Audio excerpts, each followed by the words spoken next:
14 अगस्त को जब पूरा पाकिस्तान अपना स्वतंत्रता दिवस मनाने की तैयारियों में जुटा होता है, उससे ठीक 3 दिन पहले यानी कि 11 अगस्त को पाकिस्तान का 44% भूभाग एक अलग ही रंग में रंगा नजर आता है। क्या आप जानते हैं कि पूरे पाकिस्तान का लगभग आधा हिस्सा घेरने वाले बलूचिस्तान की आबादी देश की जनसंख्या का महज 6% है, लेकिन संसाधनों से भरपूर इस राज्य का अपना एक अलग ही इतिहास है, एक अलग जिद है और अपनी एक अलग आजादी की तारीख भी है। हर साल 11 अगस्त को दुनिया भर में फैले बलोच एक्टिविस्ट और वहां के नागरिक बलूचिस्तान का राष्ट्रीय स्वतंत्रता दिवस यानी नेशनल इंडिपेंडेंस डे मनाया करते हैं। इस दिन बलोच झंडे लहराए जाते हैं और अंतर्राष्ट्रीय समुदाय से ये अपील की जाती है कि बलूचिस्तान को एक स्वतंत्र और कानूनी राष्ट्र के रूप में मान्यता दी जाए। लेकिन सवाल ये उठता है कि जब आधिकारिक नक्शों पर बलूचिस्तान पाकिस्तान का हिस्सा है, तो 11 अगस्त की ये तारीख आई कहां से? इस पूरे घटनाक्रम को समझने के लिए इतिहास के पन्ने पलटना बहुत जरूरी है। 11 अगस्त 1947 को कलात की रियासत यानी जिसके तहत बलूचिस्तान का एक बड़ा हिस्सा आया करता था और मुस्लिम लीग के बीच में एक ऐतिहासिक समझौता हुआ। इसमें कलात की स्वतंत्र संवैधानिक स्थिति को जस का तस स्वीकार किया गया। इसके बाद 15 अगस्त 1947 को कलात के शासक खान मीर अहमद यार खान ने औपचारिक रूप से कलात को एक स्वतंत्र राज्य घोषित कर दिया। ऐतिहासिक स्रोतों और बलूच राष्ट्रवादियों के अनुसार बलूचिस्तान करीब 227 दिन तक पूरी तरह से स्वतंत्र राष्ट्र रहा। हालांकि मार्च 1948 में स्थितियां बदल गईं और 27 मार्च 1948 को खान अहमद यार खान ने पाकिस्तान के साथ विलय के दस्तावेजों पर हस्ताक्षर कर दिए। लेकिन बलोच राष्ट्रवादियों का हमेशा से ये मानना रहा है कि ये विलय स्वेच्छा से नहीं हुआ था, बल्कि पाकिस्तानी सेना के भारी दबाव और रणनीति के तहत ये जबरन कराया गया। यही वजह है कि पिछले 7-8 दशकों से वहां असंतोष है और विद्रोह की आग लगातार सुलग रही है। बलूचिस्तान में पनपते इस जनाक्रोश के पीछे केवल ऐतिहासिक कारण नहीं है, बल्कि आर्थिक और सामाजिक कारण भी उतने ही जिम्मेदार हैं।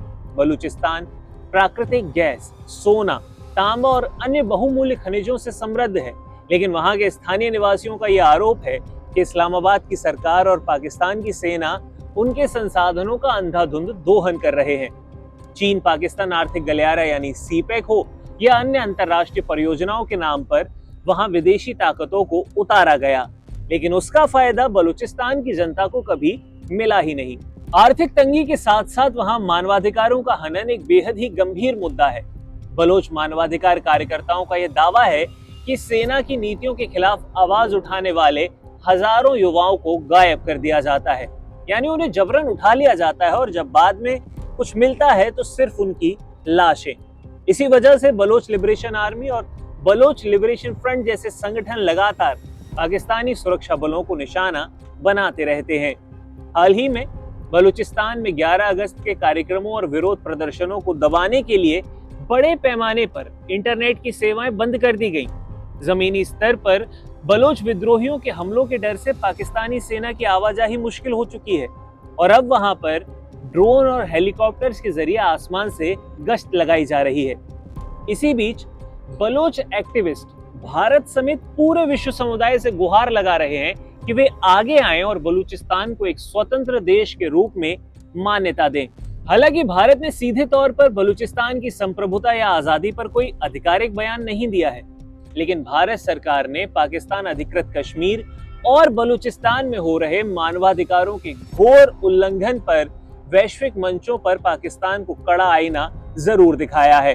भारत का ये साफ कहना है कि अंतर्राष्ट्रीय समुदाय को पाकिस्तान में हो रहे मानवाधिकार हनन पर उसकी जवाबदेही तय करनी चाहिए। हालांकि जमीनी हकीकत ये भी है कि 11 अगस्त को अपनी आजादी का दावा करने वाले बलूचिस्तान के सामने एक स्वतंत्र राष्ट्र बनने की राह में अभी कई सारी व्यवहारिक चुनौतियां हैं। अपनी खुद की सेना का गठन, कूटनीतिक संबंध को स्थापित करना, अर्थव्यवस्था को संभालना और संयुक्त राष्ट्र में जगह बनाना ऐसे तमाम मुद्दे हैं जिन पर अभी लंबा सफर तय करना बाकी है।